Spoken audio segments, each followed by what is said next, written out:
Yo, what is up, everybody? Welcome back. We got more off-angle action. We didn't record one last week. We had a week off, I suppose, as it goes. We tried to pin down some guests, couldn't get them pinned down, so we just took the week off because that's how we roll. And now we're back, episode 19. Really getting through them. Seems like only yesterday that we started these, and had Snappy on. You remember that guy, and had Vu on. I'm sure everyone remembers that guy, and of course, plenty of Yumi on as well, and he's back once again. I want to kick off. I want to see how you're doing, Yumi. We've had a little check-in beforehand, mate, but you and I get on. So how's your week been? Yeah, no, it's been all right. Had an event cancelled, so I just suddenly had a bunch of free time where I just didn't have to do anything, and just been kind of casually watching along with EPL and advanced playoffs. There's a lot of things happening in the Counter Strike space. But aside from that, no, just doing shopping, living my life at the moment. So I'm kind of enjoying myself, just chilling out.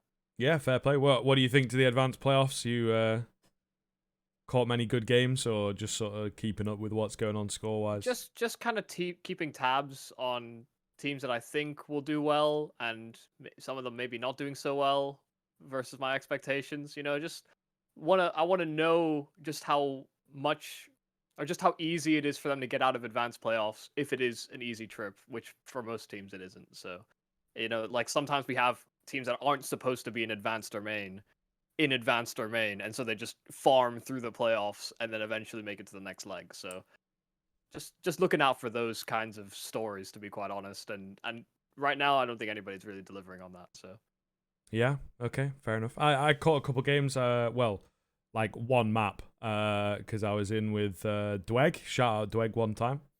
yeah, He was doing a little stream, so I caught the Coalesce game and everything, and seems like they were doing okay.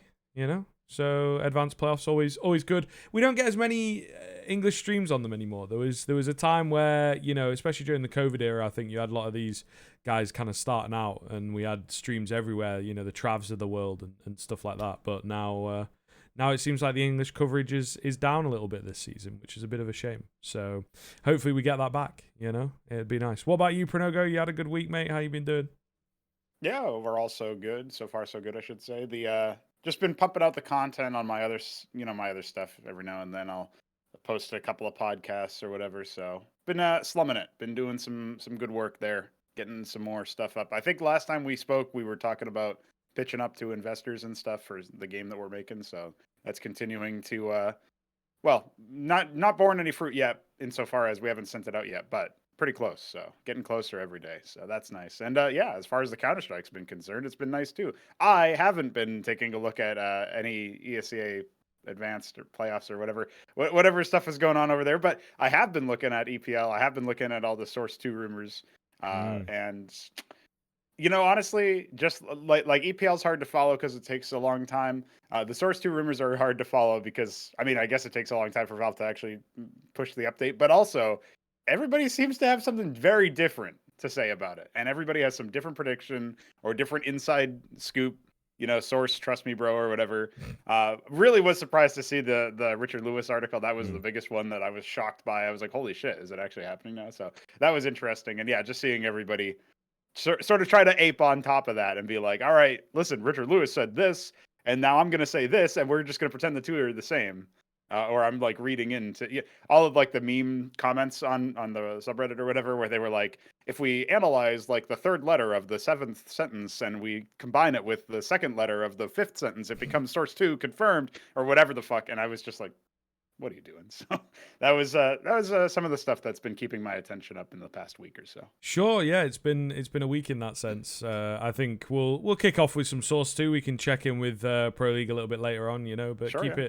keep it wheeling and dealing, nice and casual. But yeah, I think the Source 2 stuff, because it felt like it started when Richard Lewis put out the article. That when he's picking Yes. something up, that it's got to have traction, it's got to have a degree of truth and some trustworthy sources behind it. So everyone gets very excited for that.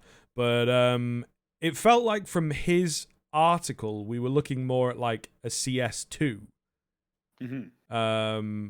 in the sense that it's coming to beta soon, hopefully by the end of the month, is what he kind of reported on. and that it would, not confirmed, I suppose, at this point, but it'd be like another version of CS. And now that seems to have, with some of the developer console updates or whatever they've been doing, everyone eagle-eyed tracking those.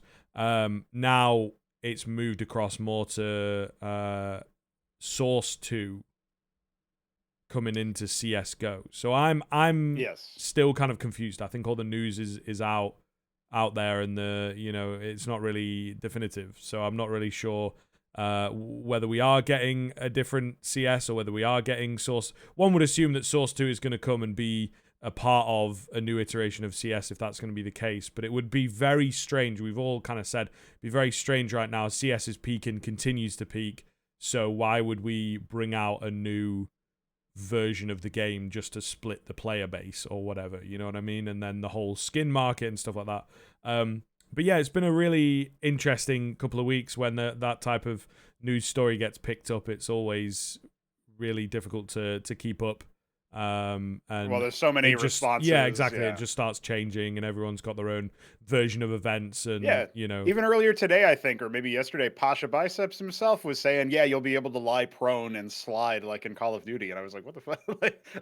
every even depression farming, surely. Like I don't know. And he also said something like, you know how it is. Game developers will add a mechanic and then remove it the next month or something. Like, okay, but they don't really do it to that degree. Like, not really. I mean, maybe if you're Riot or something, you do that. But like for the most part, you're not going to just like, here's this mechanic that's like going to completely change movement and stuff. I wouldn't be surprised if there was something like that, or like there were functions in the game that allowed you to do stuff like that for alternative game modes. Like that wouldn't be the base game, Right. Yeah. Disabling that kind of movement or whatever. Maybe there's something like that. Or, I mean, also we have to remember, so to Scribb's point earlier, the fact that like first it was CS2 and now it's Source 2 and what's even happening. The fact that Source 2 is a separate engine, is like an engine upgrade, if you want to call it that, like a transfer between the game's engines. The fact of the matter is that, of course, Source 2 will have functionality that would allow you to do things like that. That's sort of what Yumi was getting at. But Source 2 runs many different games. It's not just like, gone are kind of the days where you build an engine and it's specific to one game. Instead, you build an engine and you have all these functionalities that can work for many different games, right? Like obviously Dota 2 is now Source 2, I'm pretty sure, not just the UI part, but like the whole game. And so when we think about stuff like that, it's like, what are the commonalities between an engine that allows you to make a MOBA, but also an FPS or a Half-Life Alyx VR game or, whatever. So all of these things kind of combined for me to say there's going to be a lot of like, I guess, red herrings for what is related to Counter-Strike specifically out of all of these updates. Recently, there was even like something about the workshop that was reported as like, well, does this mean we're going to be able to update the workshop assets more like to go to the next engine? And then they found out actually it's for every workshop, for every game, for across all of Steam. It's like, okay, well, that's not very useful. You're going to see a lot of stuff that's like that, where the update is apparently what it's adding this thing, but actually it's for some other game. It's for something completely unrelated. So I think mainly when I think about what I've seen so far, the idea seems to be like, it also kind of, we haven't heard about the next major, right? We haven't heard confirmation about who hosts the next major. Usually we hear about it in advance of actually it's like around the same time that you hear about the first major of the year, you hear about the second one, or maybe even before then or whatever. So like usually they schedule this stuff out like in advance because people want to buy tickets. So that is suspicious to me. That is probably the biggest thing to me that I think. I kind of think about it like, what does it really mean if this is going to happen for CS? That this is like the Blast Major might be the last major for CS before the Source 2 changeover. And then do they just rename it? Like people a while ago were going to say that they were going to rename CSGO to CS, just Counter-Strike. And now is it going to be Counter-Strike 2? I mean, there's a CS2.exe out there and in the NVIDIA control panel or whatever. And it's like, what does that mean? And so there's all these different speculations and rumors. And my personal take is just that what we're probably going to see is a delay before the next major, as opposed to it being a year. This probably will be the last one that we see on Source 1 at the very least. And then, Scriv, you brought up, we're peaking in player count. We're getting all of these different action. Everybody's enjoying the game. This would not be the time to drop a new game, although Valve doesn't usually operate on what is sensible for most people. So they definitely have their own like stats and what they're looking at or whatever, and their own opinions on what time is the right time. But you could imagine maybe this is like, you know, the normal hype that's generated by an operation or whatever. This would be like the ultimate operation of like, here's Operation Source 2, motherfuckers. And now you get to move on to your new engine and check out all this other stuff. But we are replacing CSGO in that sense. So I think that's probably the most likely thing, is that whatever this update is actually going to replace, as opposed to like release a new game alongside it. And this is also just based on my understanding of the trends of game development. You don't usually want to leave out market cannibalization, as they call it, where your past game will compete with your current game. A lot of people have this problem in Silicon Valley, especially, where you get this product out and it's not as good as your last product, or you have to convince people to like try it over your last product. And you saw this with StarCraft 2, which really was like half the game of Brood War, if that. And then Brood War is now more popular than StarCraft 2. Fast forward now, even though Blizzard tried to kill the esports scene specifically for that game. That's just one example. And there's tons of this where, like, if there's ever going to be a League of Legends 2 or a Valorant 2 or whatever, like far into the future, some sort of sequel to something like that, they are going to try to replace the old game. That's what we saw with Overwatch 2, even though it's not really a new game anyway, but they just flat out said you can't play your old game. Every time Blizzard comes out with a remaster, they kill support for the previous version of the game. And I think this is the kind of trend we're going to see Valve pick up on here and say, unlike making, you know, CS Source with 1.6 still being able to be played, and now CSGO with CS Source being able to be played, we're just going to outright replace CSGO. It's obviously the most popular Counter-Strike game. We're going to just replace it, and you guys are going to have to deal with that. That's my sort of, if you want to even call it bold prediction. I feel like it's just the natural thing. You don't want to compete with yourself if you have to, right? Like, just let it happen. And so hopefully, fingers crossed, it's like a smooth transition, but this is Valve. I mean, I don't know if it's going to be smooth. Well, it's just like what they did with Dota 2. Like when Dota 2 was rumored to be on Source 2, and then it eventually did come out on Source 2, it just eventually they made that transition, and it took over the client. It didn't just, you know, we don't have two different versions of the game. Right. That's exactly what they're going to do here with Counter-Strike. People like are concerned, oh, what about my skins? Just of course it's gonna transfer. Listen, they just released a new case as well. It would be so ridiculous if they were like, oh yeah, so that case you bought, all those stickers you bought for the major, you know, we kept the major stickers on sale for ages. And now it's all just gone. Welcome to Source 2, everybody. Thank you for joining us. It Listen, just would personally, be so I would love that, Yubi. It would be so ridiculous. I'm vocally against microtransactions, and I think they're stupid and evil. So the fact that would happen to everybody, I would love it. But it's not going to happen, obviously. It's not going to happen. Valve, they care about the bottom line. It is quite literally going to be Overwatch 2, like Counter-Strike Global Offensive into Counter-Strike 2. It'll be the same transition. Yeah, it just sort of depends on when it comes. I think I think people are going to start to get giddy about this and maybe, you know, look down the future a bit quickly. But I think surely, you know, I'd say maybe after this major, I'd say it'd have to come. I don't know.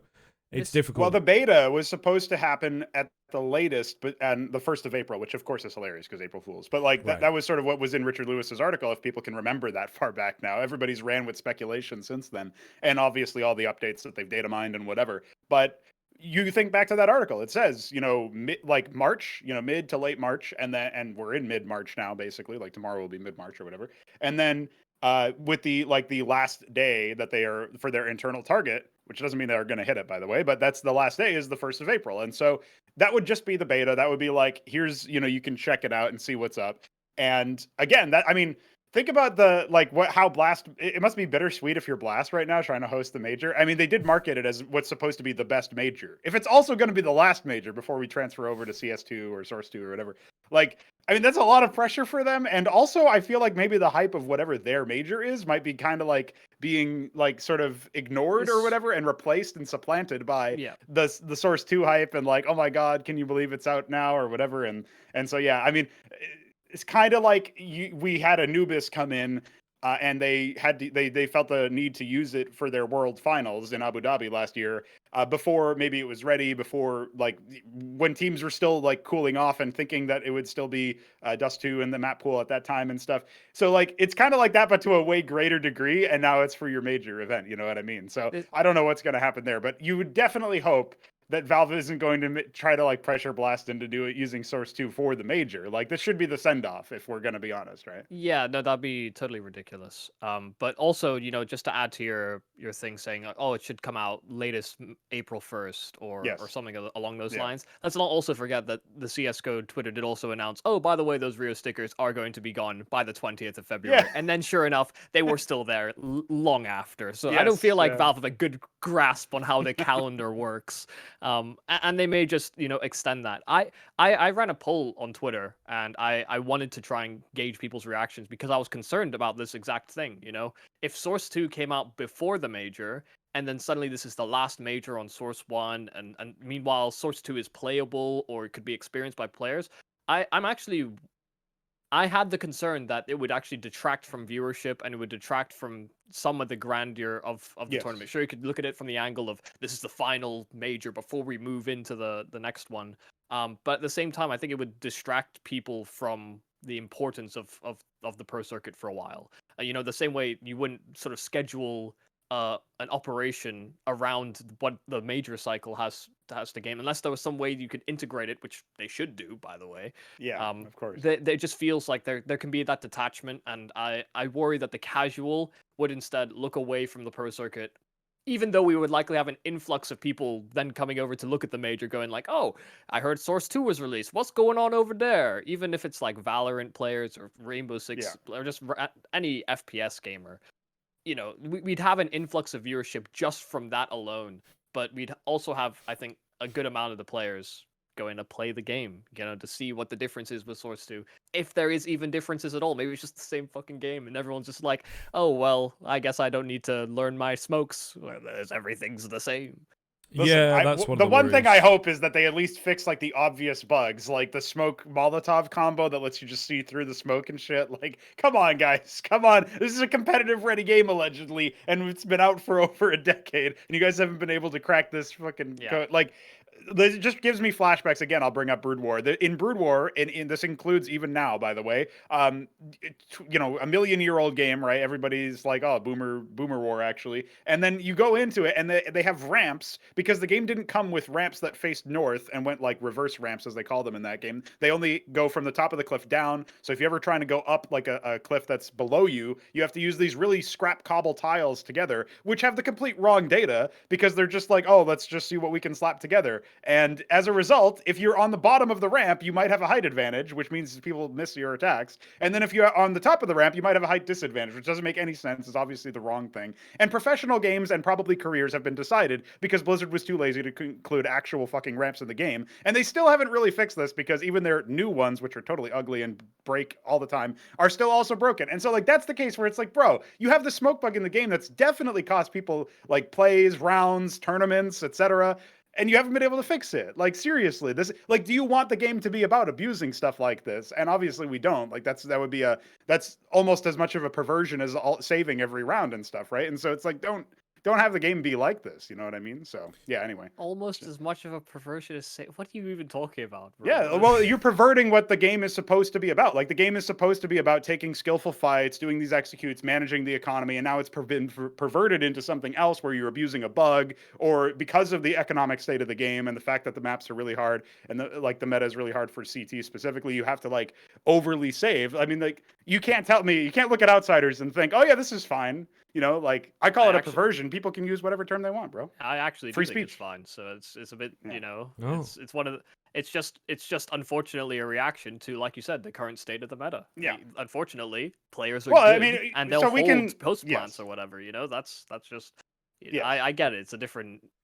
Well, a it's different also like perspective on it, but you can say, I mean, I'm not saying that the teams should be like somehow penalized or thought of as less than for doing it. Like, it's actually good that they're exposing the flaw in the design of the game, right? But I would argue whoever had a vision for what Counter-Strike should be, whatever people, I mean, I don't even think they're still at Valve at this point, right? But like whatever we collectively agree on is what Counter-Strike should be as far as like how the game is played.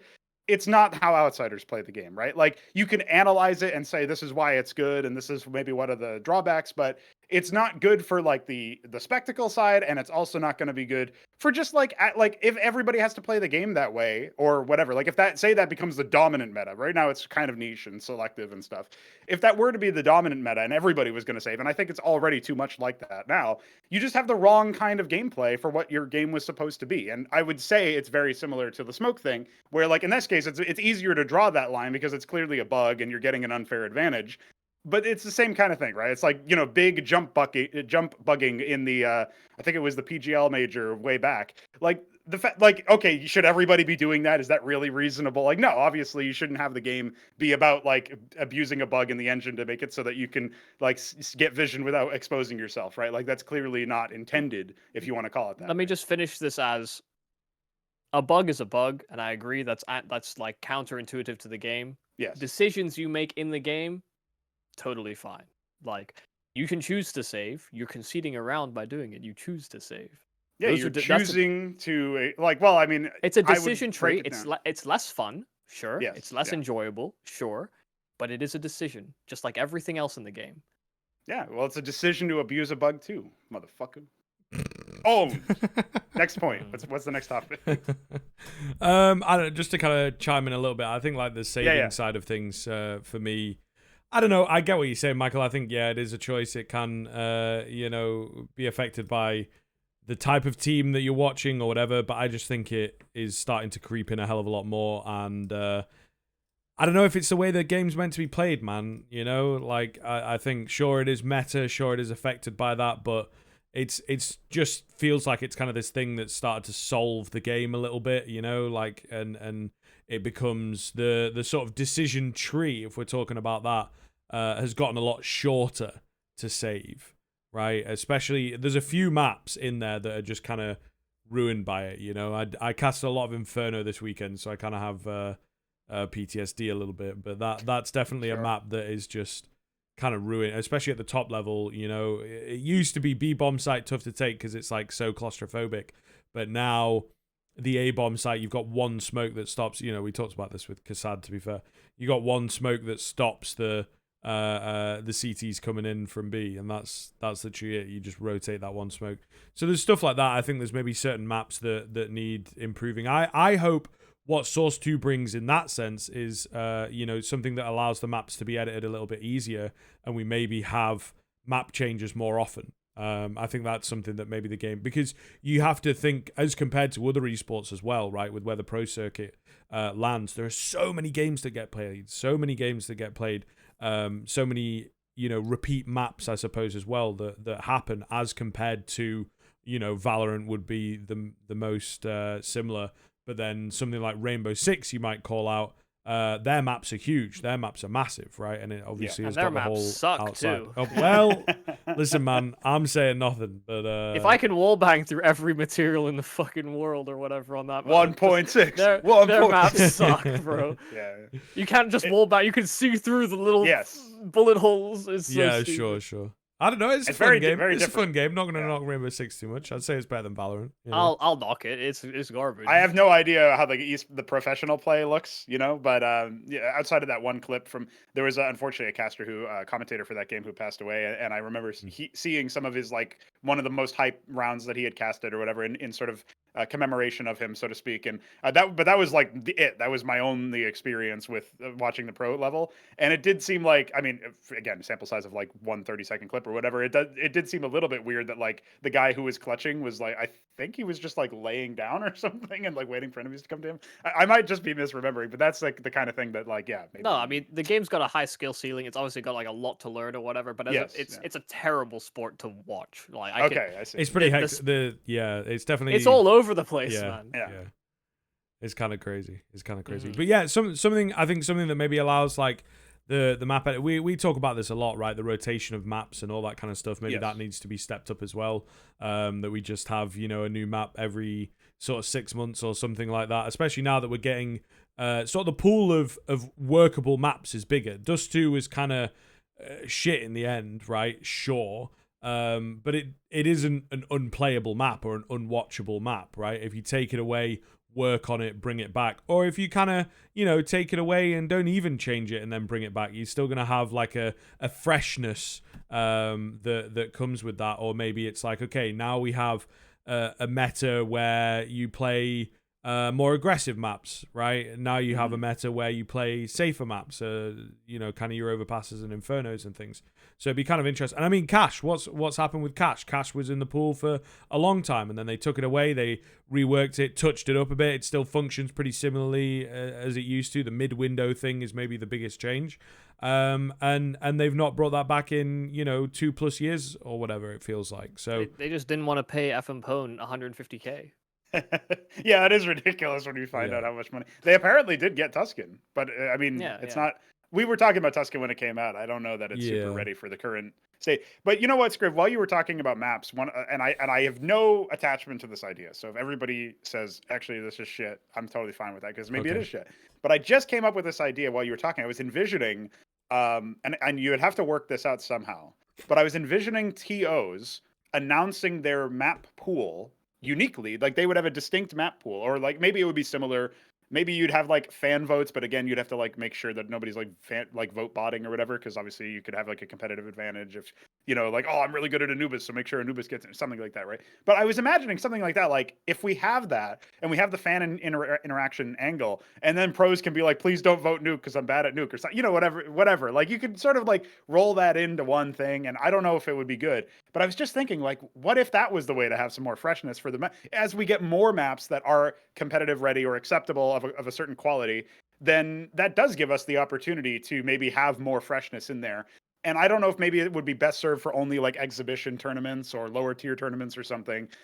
You do sacrifice some sort of consistency where, like, even if, like, say your challenger events and stuff are the ones that use this, well, then like the tier 2 teams and tier 3 teams are playing a different kind of game or playing within different specifications than the tier 1 teams who have the more consistent map pool or something. So I don't know if it's really that good in that sense, but if we just sort of decided, okay, well, part of the game is going to be adapting to new maps and it's going to be more of a regular event, then maybe that's something we could lean into. I don't know what you guys think about just some way to, maybe it doesn't even have to be this, but some way to have more maps generally being integrated into competitive play.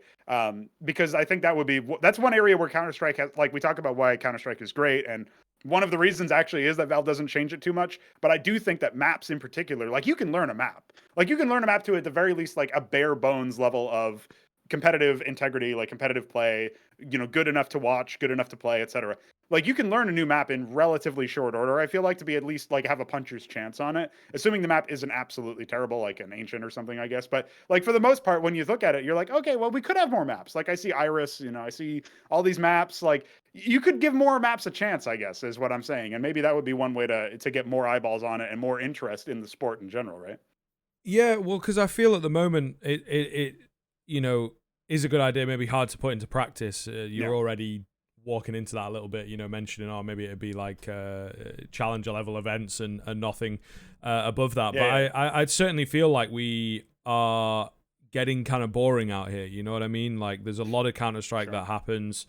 I think the stakes are only really in the games towards the tail end.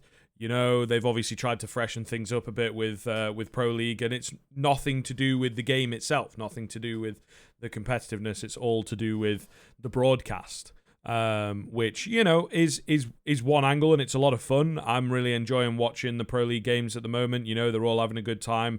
They're all relatively funny guys, you know, and whatnot. So there's a lot of good content there to be had, and the death segments are just absolute chaos, which I love, because, you know, death segments, you don't really have much reason to watch. Now, maybe, you know, there's an argument to be made that they're veering off the other end a little, but if it's going to be a Pro League type product and then, you know, everything else is super serious, then fair enough. But the games themselves, you know, and the format, the play 3 games or whatever and you're still in, it feels like the stakes are just not there. And I think Richard put a video out, I've not watched it, but Richard put a video out about this, you know, that the current state of the game is just, you know, getting kind of boring. We maybe have a little too much in the calendar, I think, to be honest with you. I think we could benefit from losing a week or two of Pro League and just, you know, making it a pretty quick back-to-back pretty high octane, because I think that's what they should maybe do with Pro League, is to just have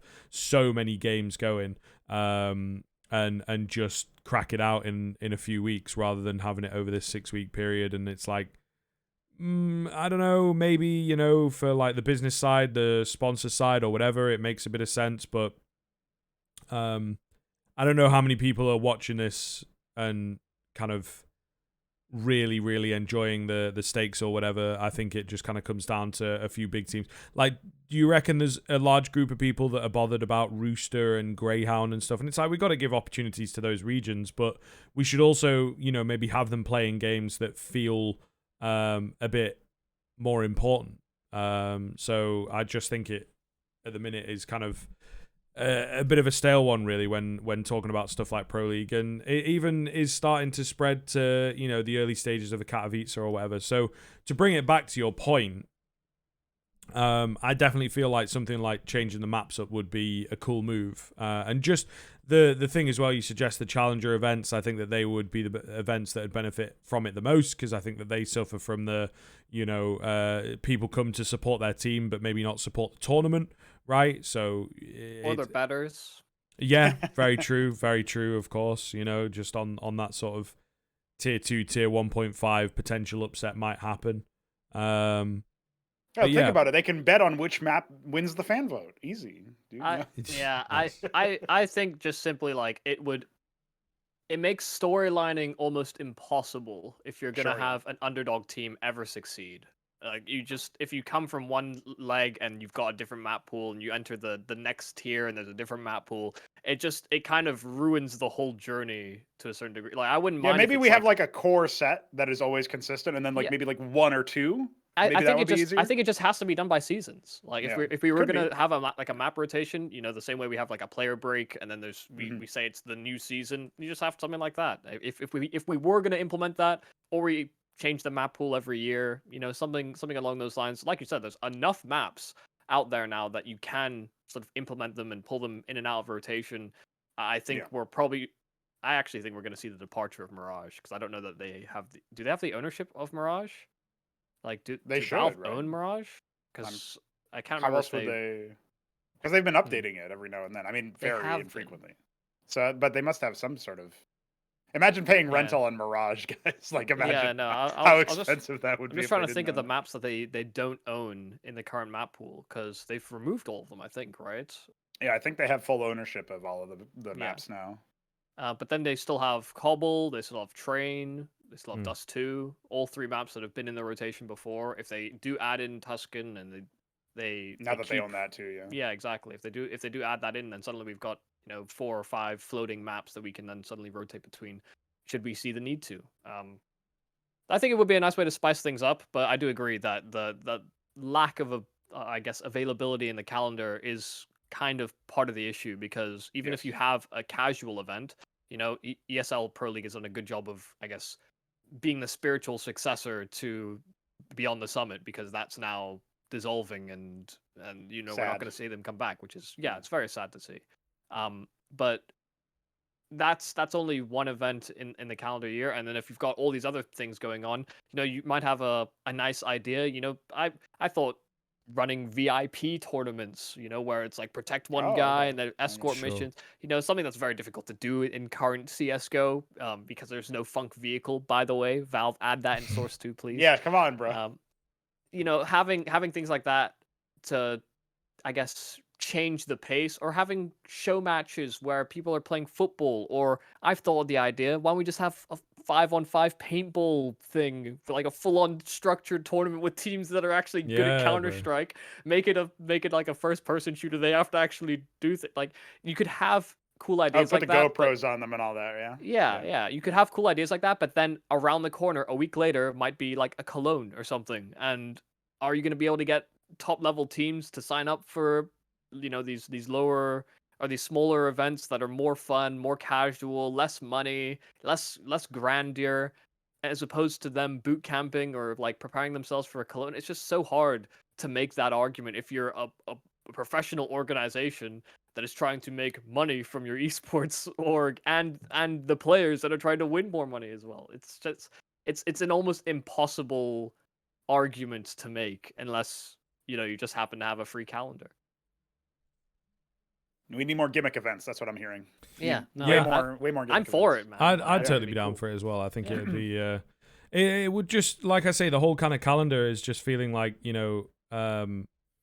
because almost all the tournaments that happen now at the tier 1 level are, relatively serious and have all the stakes behind it. It sort of feels like it is removing the ceiling that they all have, if that makes sense. It's like if every event is serious, then yeah, no event right. is serious, kind And of. I think that's kind of what they're trying to do with Pro League a little, but Pro League's always had this air about it where it's like all the Counter-Strike all the time, the stakes aren't as high. So I'm interested to see how they're going to scale things up for playoffs, to be honest, and how that'll look. They did sober up a little bit for some of the elimination matches or Sure. what have you, but for the most part, yeah, I think the fact that they were a little bit more laid back, it just made it easier to tune in. You know what I mean? Like, there's definitely some aspect of that where otherwise you have to be like, well, because of the fact that every single match is the same, in some way, in the way that it's presented. I mean, you say sober up, but then it was like, oh, that was a great death segment, guys. Now to ESL Pong League, which I'm for. Like, that's fun, but it's like, is that sobering up? I'm not so sure. What was that actually during some of the elimination games? I may not have. I think so. Yeah. I caught the odd game. Lucy was apparently smacking everybody. By the way, I guess she won the championship. Yeah, so good on her. Yeah. Yeah, making sure that the Brits didn't win this one, apparently. So, well, just making sure everybody knows their place. Don't mess with the loose. Indeed, but there's little bits in there. I think we can talk about that a little bit, right? I'd like to maybe bring us round to a CS2 Wishlist first, and then it'd perhaps be good to get some thoughts on what you think of where Pro League is at the moment and the more casual kind of vibe to it, Michael. See what your thoughts are on that. But to start, to add some structure, I guess. Is there anything like, CS2 we've vaguely talked a little bit about, sorting out bugs and maybe a map editor in there that, is much cleaner. Demo viewer would be a pretty popular one as well, to make sure that there's a better demo viewer. Now, as, casters in here, I don't know, there are the basic things, of course, on the demo viewer, but is there anything that you can think, Michael, that would be a really cool addition when it comes to demos and viewing them a little bit easier? The ability to add chapters or highlights based on however you're skirting through a demo. Maybe even sort of like key point markers in a demo watching experience instead of it just all being on one timeline. I'd like to see, I think, almost like a better UI for like seeing clippings on the map as well. That's maybe something separate from the demo viewing experience, but when you load up all the clippings on a map, your PC goes to like 60 FPS, and it looks awful as well. I don't know. As far as demo watching, add a rewind function, add like the ability to go to previous and next round via the console, so people can hotkey that shit. And that's kind of it for me. Like, the demo viewer, people talk shit about it because it loads slowly and it's a bit clunky, but really it's it's fine, to be honest. It's just small little quality of life things. I think the biggest problem with the demo UI is that it's like, in order to really know anything about it, you've got to look up a bunch of info. So the new person coming in has to like conquer this very large information burden that isn't actually taken care of in the inside the game itself. That's probably one thing that I think is like it. I mean, it depends. If you're talking about like the veteran who's already got all that stuff down pat, like somebody like YouM3, like, yeah, then they already kind of know their way around it. But if you're talking about somebody who's trying to learn it from scratch, you want to increase accessibility to the idea of using the demo UI in that sense. So like that would be something that I would maybe target or encourage Valve to target, is like, say, hey, what is our new user experience in general, right? Like, that's probably maybe that's where Counter-Strike lacks the least. I say that despite the fact that obviously it's peaking in player count. I don't know why, by the way. I have no idea what is getting people into it at this point. Like, people still in school as well, it's not like this is during the summer holidays or summer break or something along those lines. Yeah, so with any luck, I mean, we might see something a little bit better anyway, of the idea that like let's try to make it so that new players get a little bit of an improved setup. I know that like Valve has this weird philosophy. Like they technically have lore in the game if you've ever played those operation missions and stuff. And I think they want to ground everything, even their like tutorial, which I don't know how many people have even played at this point because it's kind of like buried in a menu and stuff. The training course, but they try to like explain that. I first played that like a year ago or something, so like I had no idea it even existed. But apparently it's there, and it's not very solid, really. Like they teach you how to throw a grenade and stuff, and like okay, whatever. But like something that's more up to date with like reflecting what you would actually be doing. They kind of teased this actually in one of the operation missions because they had these like training courses set up for like Mirage B site. It was like recreated, but in a different art style as like a training thing that you would do. And then there was also like I think ancient A site, one of the versions of ancient A site or something. Or no, I think that was also B. That's because ancient B site should be A site. I keep forgetting that. So they have all of those things where it's like, oh, here's like a cutout of like what the map would be. You could imagine if they wanted to ground it in something like that, yeah, recreate the bomb sites or whatever in that thing, and then like you can practice takes or something. You don't even have to make it that high like there's like a friction to developing that version of it. You could just do a cutaway like all the workshop maps do. But if they were going to do something like that, maybe they've just decided the workshop takes care of that and so they don't need to. But I do feel like there could be something that would make it easier for new players to start getting into it without having to like look up YouTube tutorials and Wikipedia articles and shit, Yeah, if you're moving away from just like the demo stuff, Yeah. then simple things like 128 tick, maybe a matchmaking leaderboard of some sort, so that it wasn't just you get to global, congratulations, life's Yeah. over, you just play What global games all the time. the rank reset season stuff is something that people have brought up a lot. Yeah, Especially if you bring that in line with the map season that we were talking about or whatever. I think that could be a nice way to have some sort of, I mean, people talk about the path to pro and stuff, but if you have at least consistency with like, if I play active duty specifically, then I'm playing with the stuff that the pros are. And then like that kind of, that consistency is currently in the game. But if you were going to do something like that, you could also like add in the idea that here's my, I don't know, here's the opportunity I have to like go back up to global or something if the rank does actually reset. So yeah, I definitely think matchmaking is like a sore spot. Although I say that, I don't know how many people are using matchmaking on these 1.4 million concurrent players or whatever. but just also make it so that if I look up a video or I see a pro throwing a smoke, a jump throw, walk jump throw, whatever, just make it somewhat similar. I don't want to have to look at two different lineups. It's kind of stupid. It's kind of ridiculous for the average player that's maybe looking at pro games, going like, "Oh, that looks cool for me to throw." They throw it in their matchmaking game, and it's just fucking God knows where. Yeah, it's just it's probably quite upsetting to see, and it's just an annoying extra layer that you have to consider. I know that there was some like leak or some allusion to the idea that there might actually just be like a jump through key that you can actually implement yourself in the game, but until we see and also this idea of tickless. I don't know if you guys picked up on this. The idea that there isn't going to be like a variable tick rate. Yeah, the variable tick rate would theoretically mean that it would go as high as it needs to when it needs to be high, and as low as it needs to when it doesn't need to update as much. Which in theory is good for performance. I don't know in practice how it's going to be. Like how a lot of it depends on the implementation under the hood. It also is probably the first bit of news that seems possible or plausible that also conflicted with Richard Lewis's article that said that they would have 128 tick. So maybe that's just like whoever gave him the info was it's like a maximum of 128, but could be somewhere in the middle. He could also have just said that they're going to solve 64 tick, and maybe there's an inference there. You know what I mean? Like it's no longer going to be 64 tick would also be true. I don't know. You have to like kind of read into that or whatever. But either way, it's going to be an improvement. There's been a lot of people saying that apparently the new matchmaking system is going to be super good and like outmode Face It, and I kind of doubt that because it I don't know like why they would kill off Face It in that way. That's kind of one of the things that I was thinking.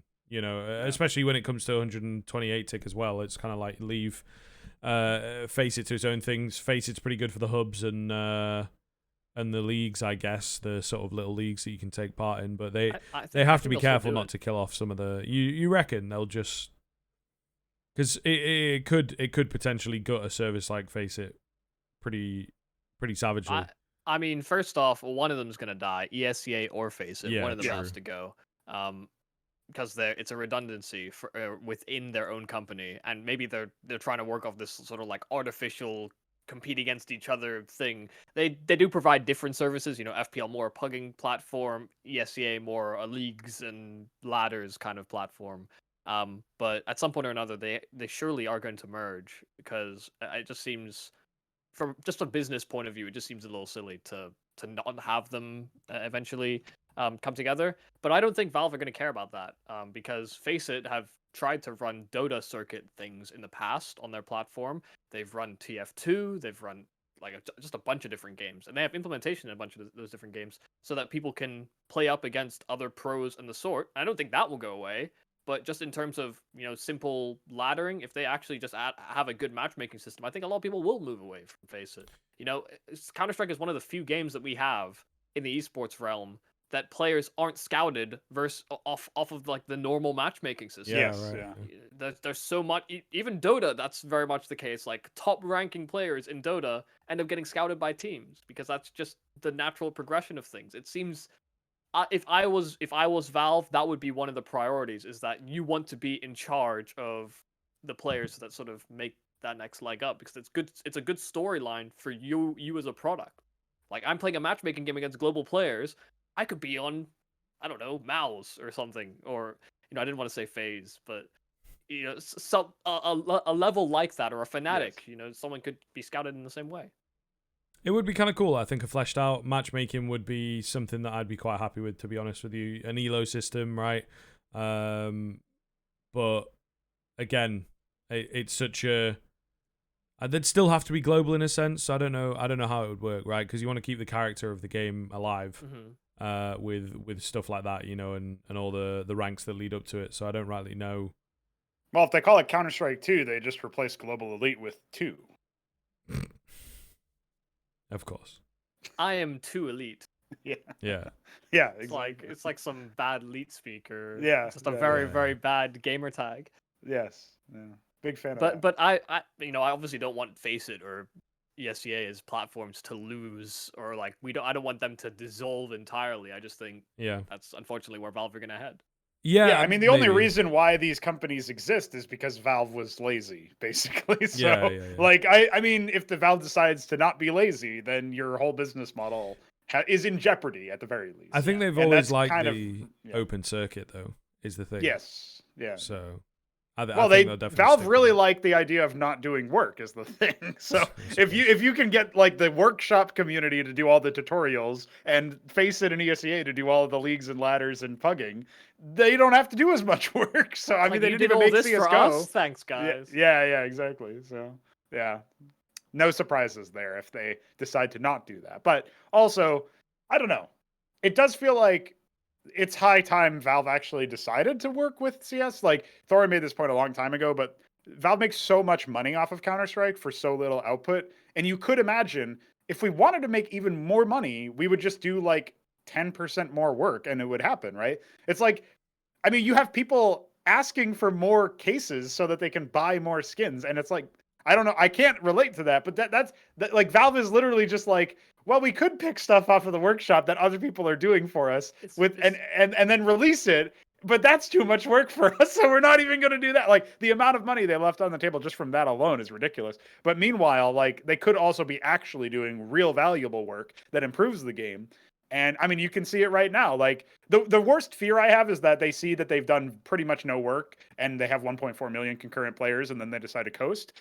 If they decide to instead do actual work and really do stuff, imagine how high the player count could get. Imagine how much money you would get. Like, I'm trying to appeal to like the dumb stuff, like just the raw numbers. But I could also try to appeal to you in the sense of you could make something really great, and that usually just doesn't work with game developers, though. So that, unfortunate. But yeah, like, I just feel like there's so much stuff that they could do that they aren't doing, and some of it is what we're talking about here. So yeah.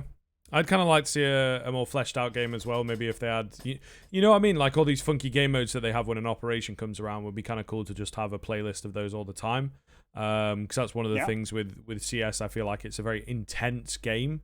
And that turns a few people off, although apparently not, because again, the numbers just keep growing. Yeah. So it's kind of tough to know. But, maybe just keep, because that's one of the things that League of Legends does really well, is it just keeps you on that game constantly. There's, competitive edge, there's casual edge, there's different game modes, and things like that. So you don't, when you get hooked by League, a lot of players just play League and that's all that they play. But I feel like CS, maybe comes to a certain point in the evening of gaming where CS is a bit too much. You get tilted or whatever, and there's not much else to do. I guess you can do unranked, I suppose, or different maps or whatever, but it's hard. Danger Zone. True, Danger Surf. Zone is there.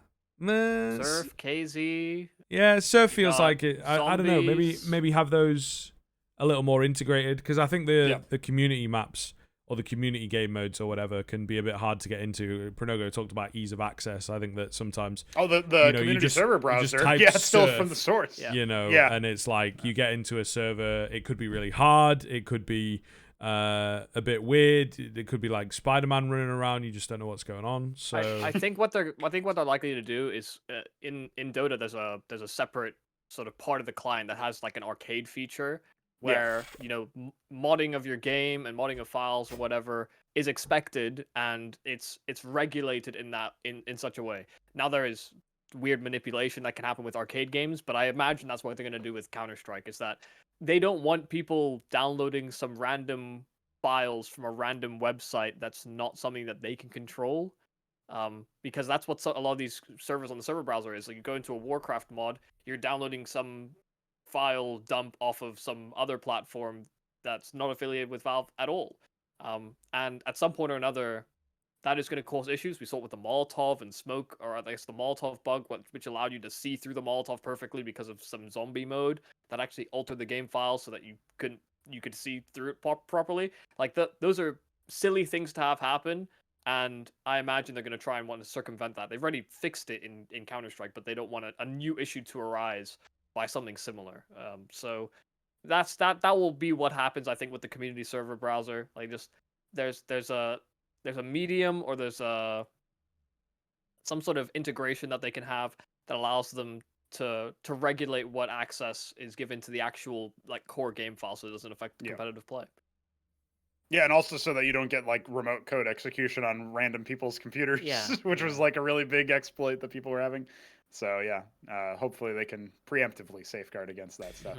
I don't know if you guys have been paying attention. I've never played Tarkov, but there was this big video that happened recently that talked about the Tarkov cheat. Yeah, the Wiggle, the Tarkov cheats from the Soul Goat, I think his username is. And anyway, so he was talking about that stuff, and it was interesting to hear the follow-up video where he actually talks with some other game developers who seem to have gotten cheating taken care of, albeit with obviously a smaller player base, in a different game. And talking about like using BattleEye and other stuff or whatever. And so some of these anti-cheats are obviously like Valve has their own one.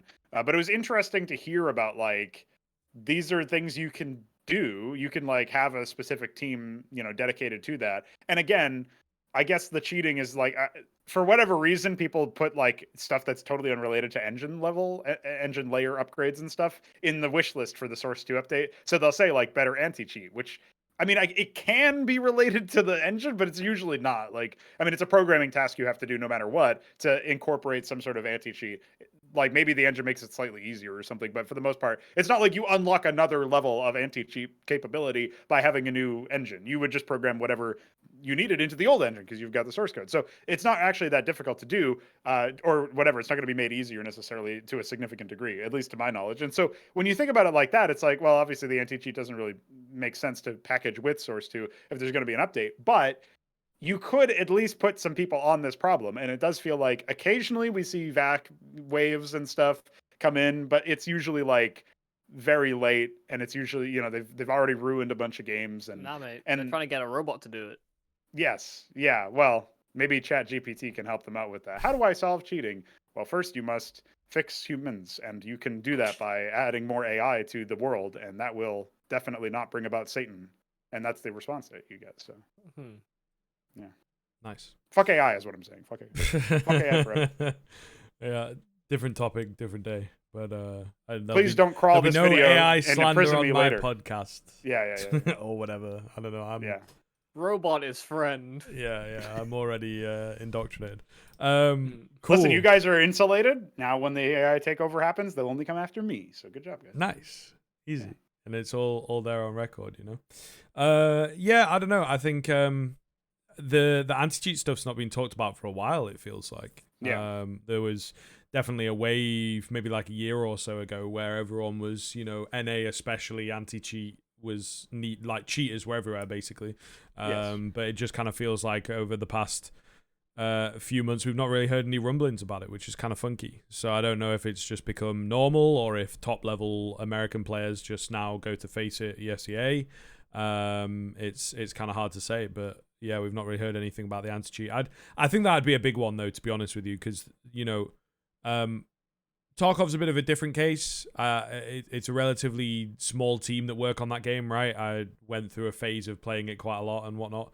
And I think that there are some real money opportunities that are there from cheating. That's why it's so high, is because, you don't get hardware you can sell banned stuff or on a whatever. marketplace or whatever? Yeah, Is yeah, that it? right. Yeah. So they're trying to crack down on that. I think they have maybe introduced some hardware banning now and stuff like that, but there's still an awful lot of cheaters, that obviously just work their way around it. But yeah, it's all the real money trading, especially over in Russia and everything. It's pretty big. So just comes down to selling in-game items for millions of rubles, but in reality, you pay $10 or whatever, and you can get that item for the quest that you need it for, and then that unlocks bigger quests and all this kind of stuff. So it's really a domino effect over there. But other than that, it feels like most of the other big games that exist out there already have a pretty good anti-cheat to boot, right? Like, I don't really see much from like Fortnite or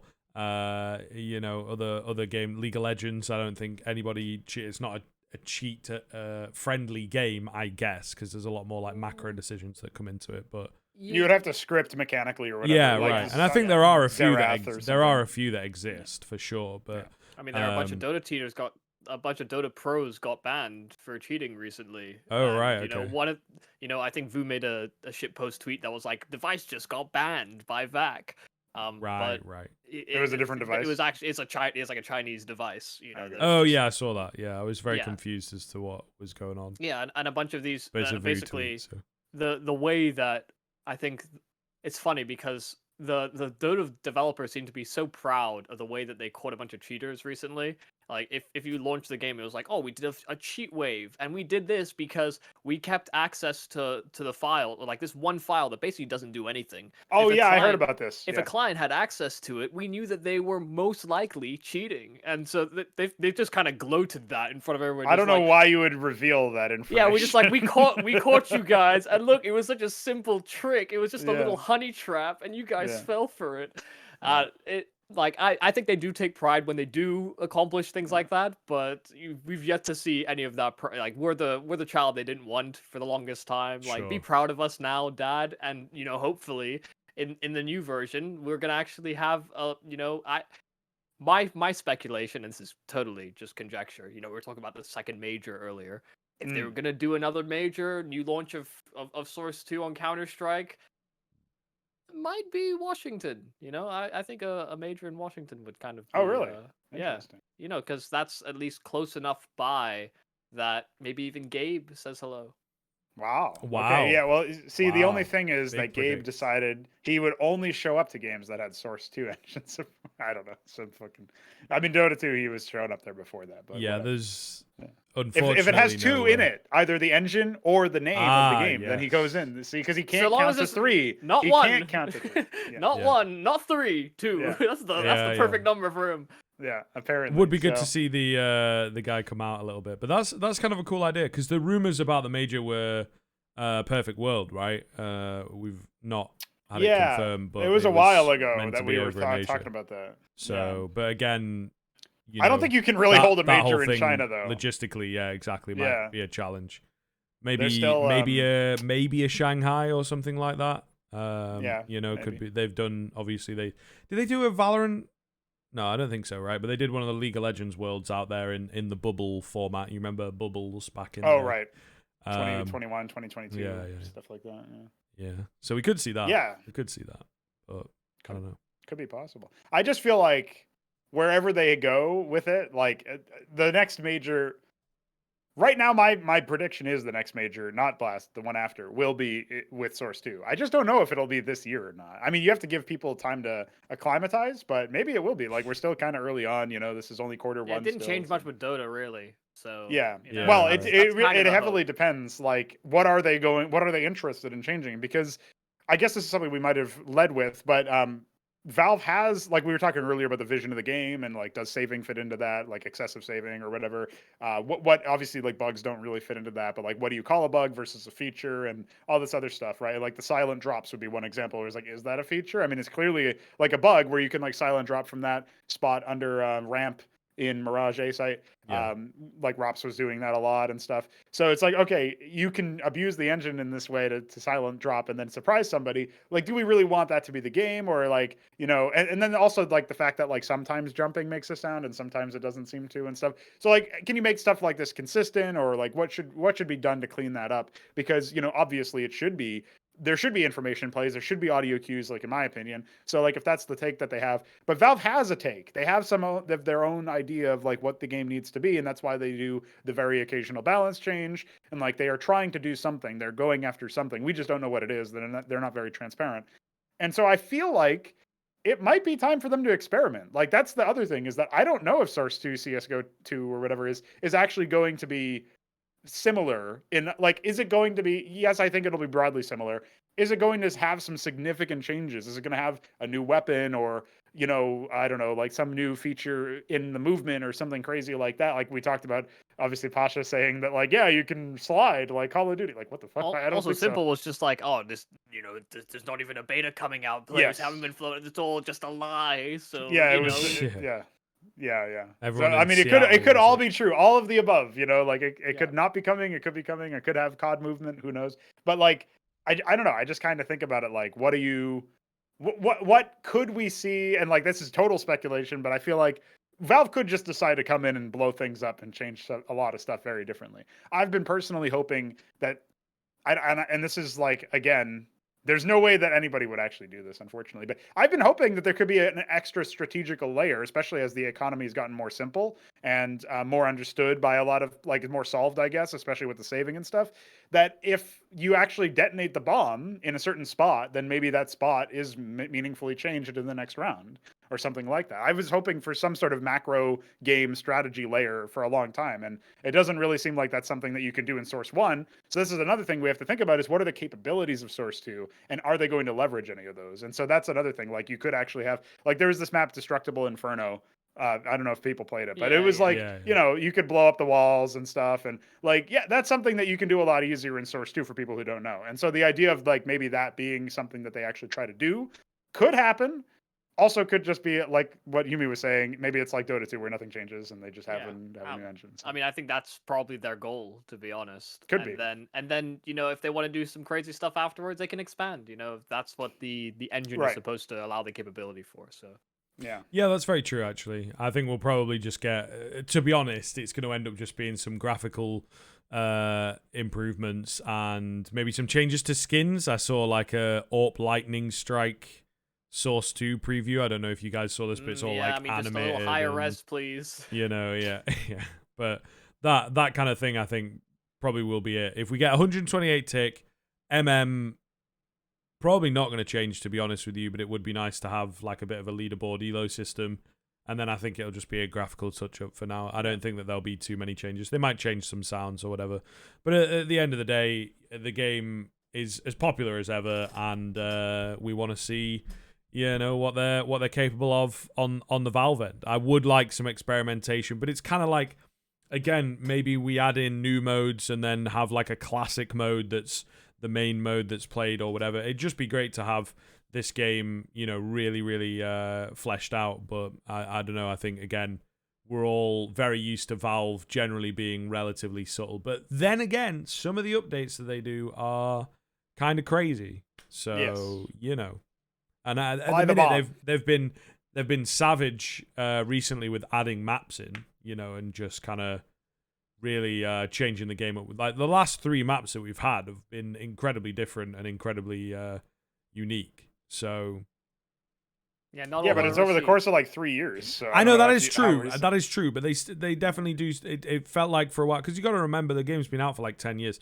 Felt like for a good 4 or 5 years there, we were just sort of like rotating maps, making them look good, rotating them back in, Yeah, and it's fair. kind of more or less the same map. The only one, that I think Inferno felt a bit different for a while, but now we get 4 on A all the time, so it's kind of the same map in the end. It all Infernal. comes full circle.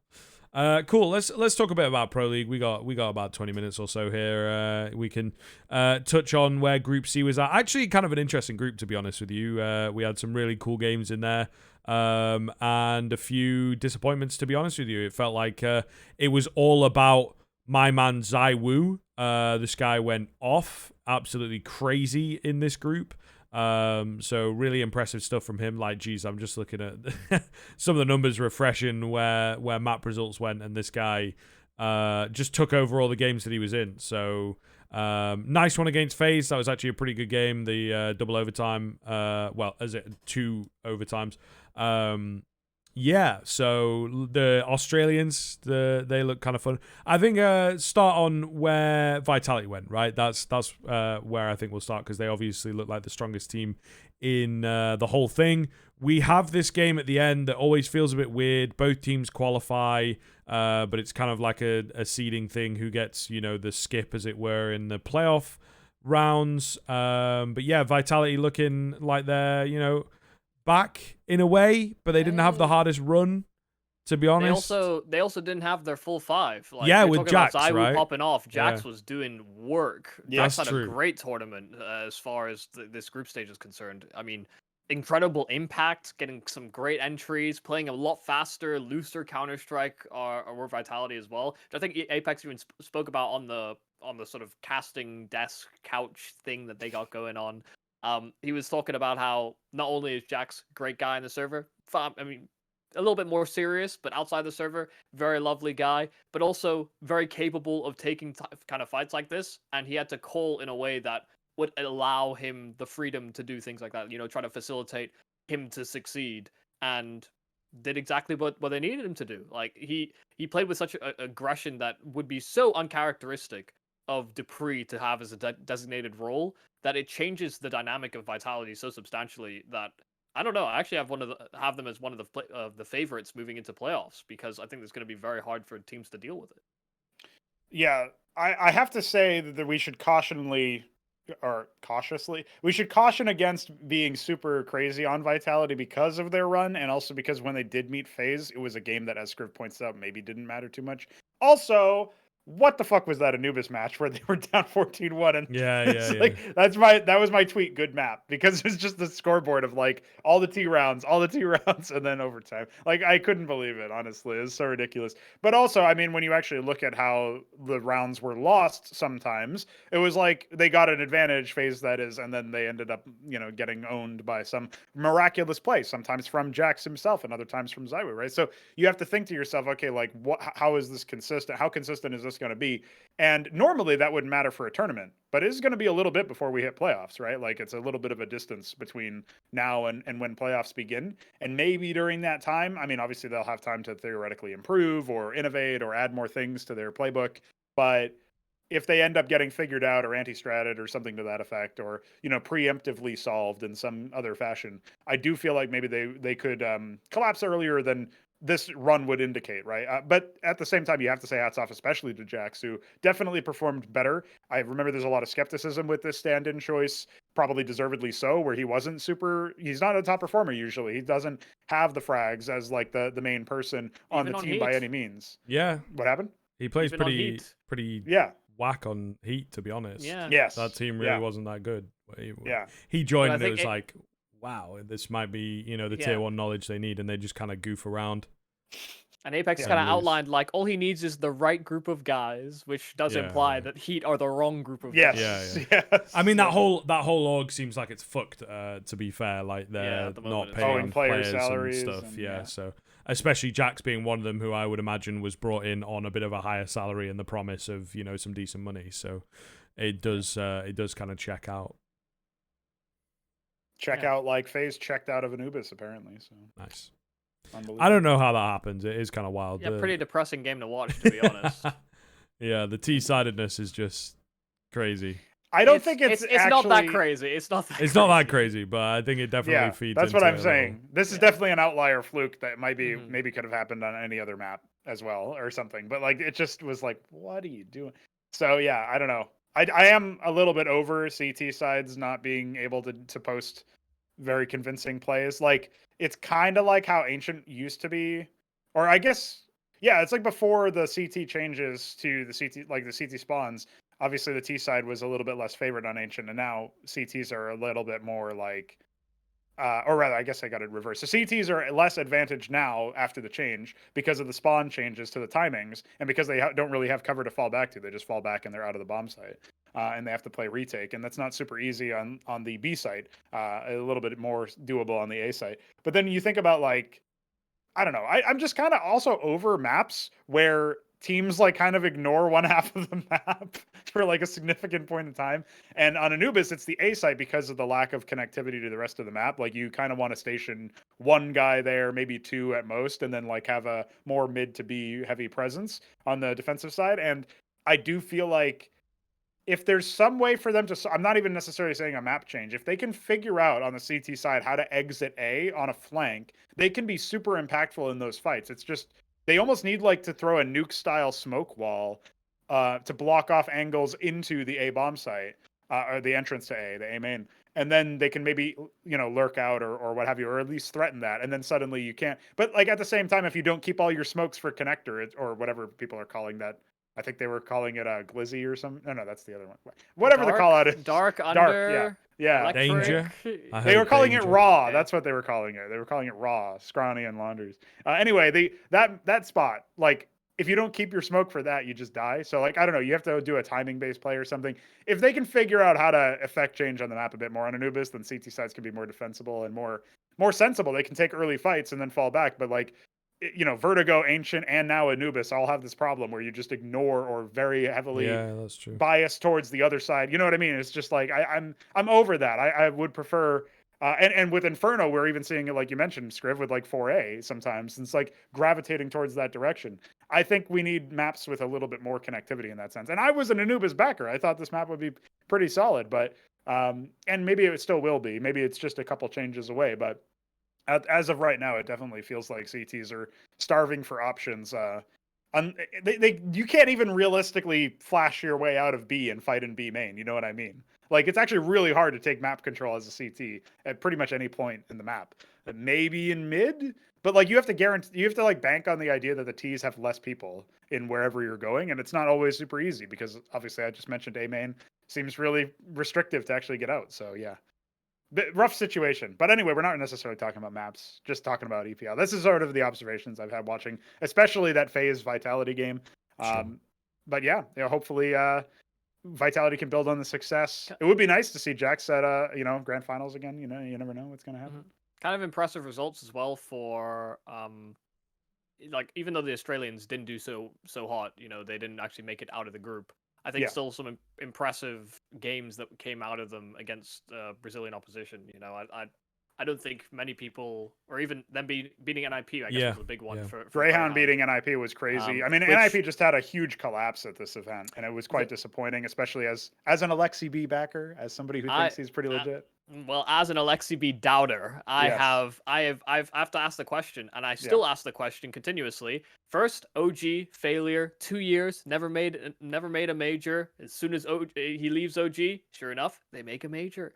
They also signed Fraggers, which they didn't have at all during OG. So I mean, we say if you normally people would say, dude, Valda, look at him. Yeah, look at him. Where is he now?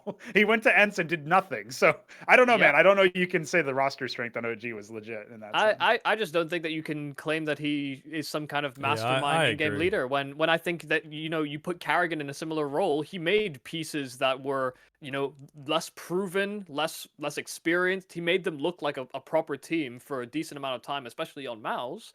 And that was supposed to be the prospect for Alexi B. You make the finals of a major. Now suddenly you struggle to actually assemble or build a roster that is supposed to work or is most in line with your version or your, I guess, configuration of how the game should be played. and you have nothing to show for it after a long stretch of 2 years. It seems ridiculous to me that we're still looking back at that major and going, yeah, Alexi B, great in-game leader. When I think he probably has a great mind for the game. I think he actually has great macro control, but I almost feel like it's impossible for him to implement it properly when he's playing the game.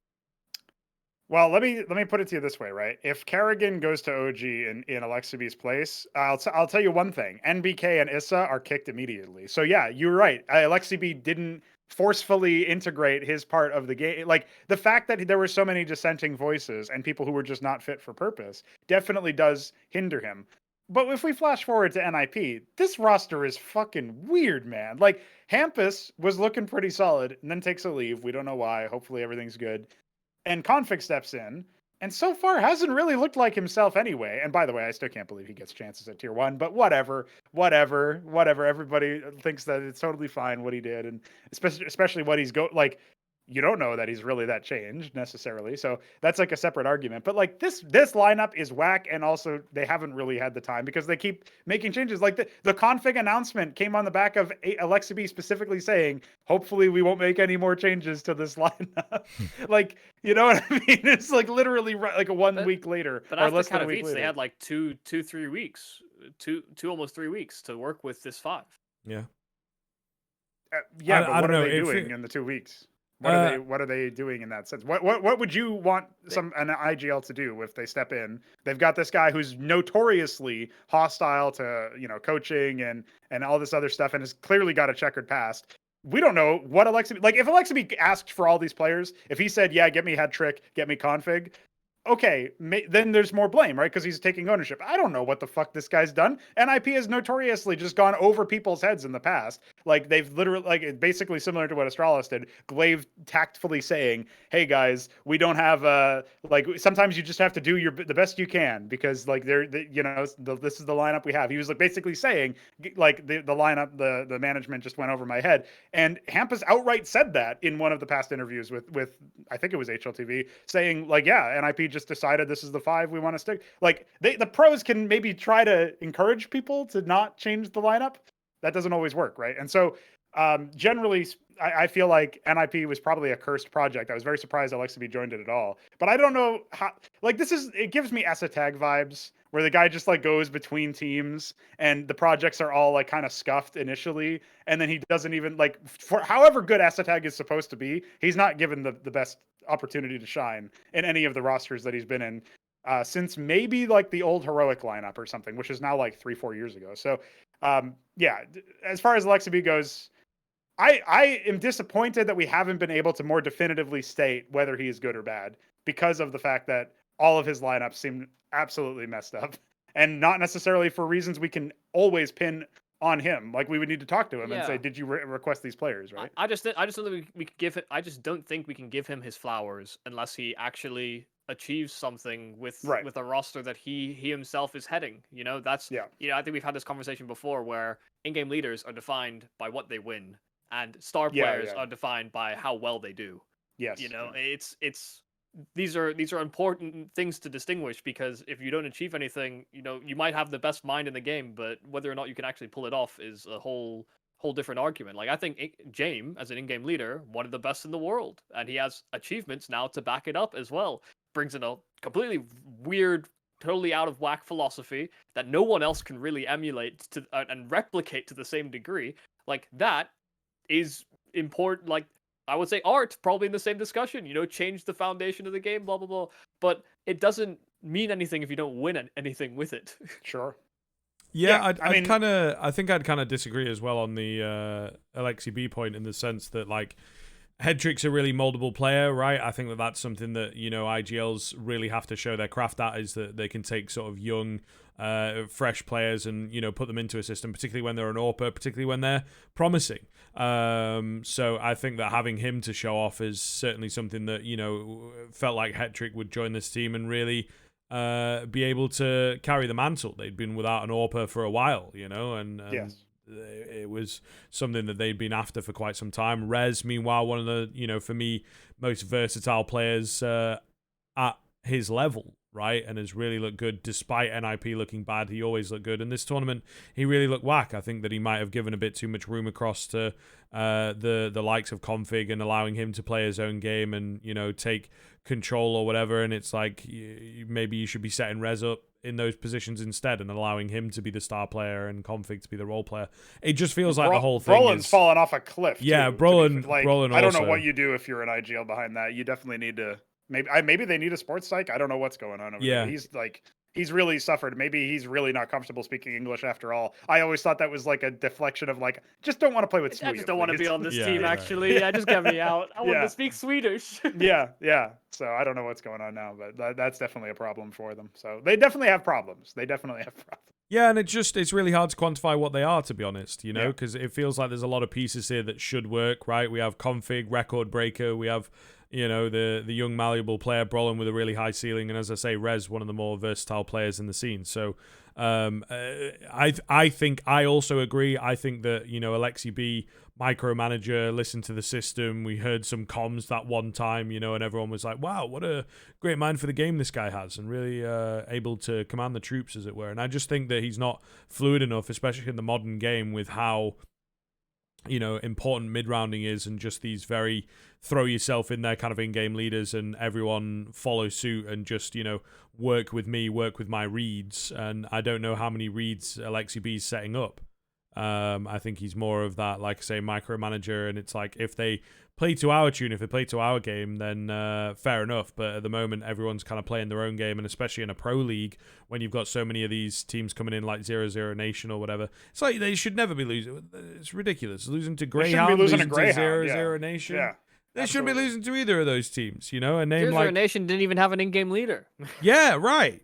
It was cold picking things up. So that's why. Listen, a master swordsman need not fear the second best swordsman. Well, need only fear the man who has never picked up a sword in his life. Cold Zero.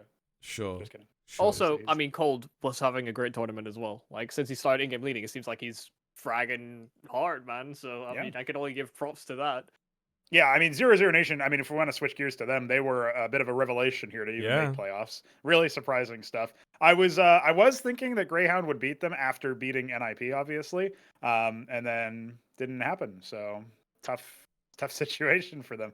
And yeah, I was quite surprised, obviously, even more so that they, again, like, this is another thing. And the format we've talked about before, the fact that you have to play two best of threes in one day, depending on, like, if you win the first series, like Fnatic had to do this, and I can't remember the other team that had to do this in Group B.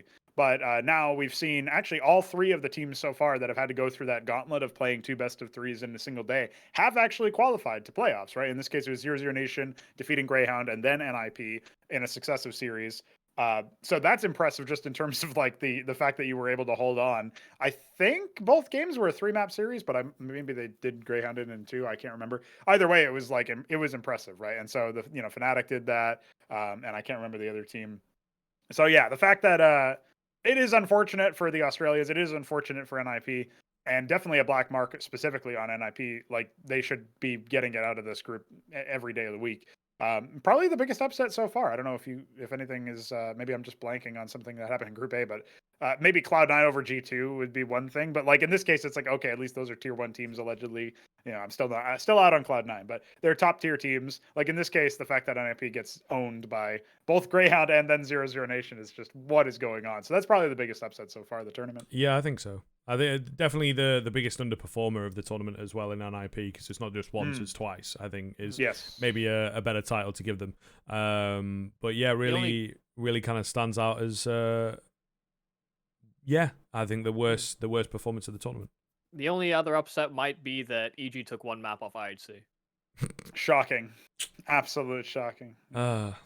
Unlucky. EG's going to stick around, I think, the entire time, aren't they? As the proverbial punching bag that they now find themselves to be. Yeah, I'm sorry. Until they start Well, it's fine. things. I shaded him on a cast the other day, so it's just happening. It's just everywhere, I think. Anything to say on Rooster? Rooster, very funny, big cock and all that kind of stuff, which is cool shirts. True. Is it really that funny, Screw? Is it really that funny? Fear the cock. I think so. I don't think anybody feared them though. It's unfortunate. The slogan didn't work. Apparently, it seemed like I was talking with Naokai, I think, and he kind of picked up on the fact that it looked like the coach just wasn't saying anything ever. So I think they were theory saying is that that on it the was cast. just Yeah. their homie that they brought along. So Yeah, listen, they love they that got energy. they got one win, like they got a map, which was nice, and Yeah. I'm not even joking. That does help to the confidence of, oh, at least what we're doing works to a certain degree. It's They just did own 0-0 Nation on Anubis, but also Inferno and even the third map was pretty close. Like yeah. yeah, Like they they weren't a million miles away series. from defeating the Brazilians. So. Yeah, and they probably should have won that series. I think there were Yes. some really important key rounds that were won by, I think, Cold and I want to say Next had some impact. I can't not gonna pretend to have caught this game to the highest degree. I wasn't analyzing it all the way through. Maybe it was the highest degree though. But the thing is, like Rooster, for them, this is an experience to then justify that what they're doing works to an extent. Like Sure. these guys were banned by ESIC for several years. They come back, they're itching to play and show that they're still able to compete at that kind of a level. I don't even think they were really directly associated with those bans. Like I don't think players should be betting on games in the pro circuit anyway. But No. this was not something that I think they were betting on, like pro league games. They or were betting something. on something involving Fnatic, is what I remember. Yeah, but when it was but it was outside like of European. the endemic, Yes. yeah, it was outside of the endemic Australian scene. So for them, they might have been like, oh well, we've had these 2 years robbed from us. Like this, making it to an event like this is actually important for them. Just in terms of trying to reestablish their careers and not getting totally domed every No. single round either, right? Making it competitive, nice. making it so that you could have done something, could have 2-0'd. Yeah. So like that is a big deal, yeah, for sure. It kind of sucks a little bit that we get both the Australian teams in one group as well.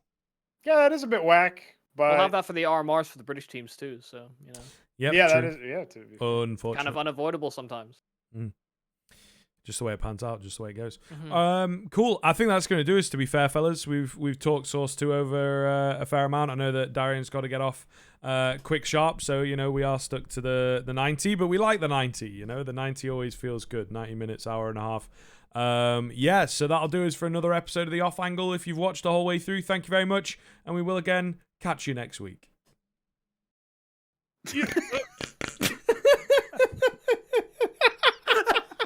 You're going to love this video right here. You're going to love it. Check it out right now.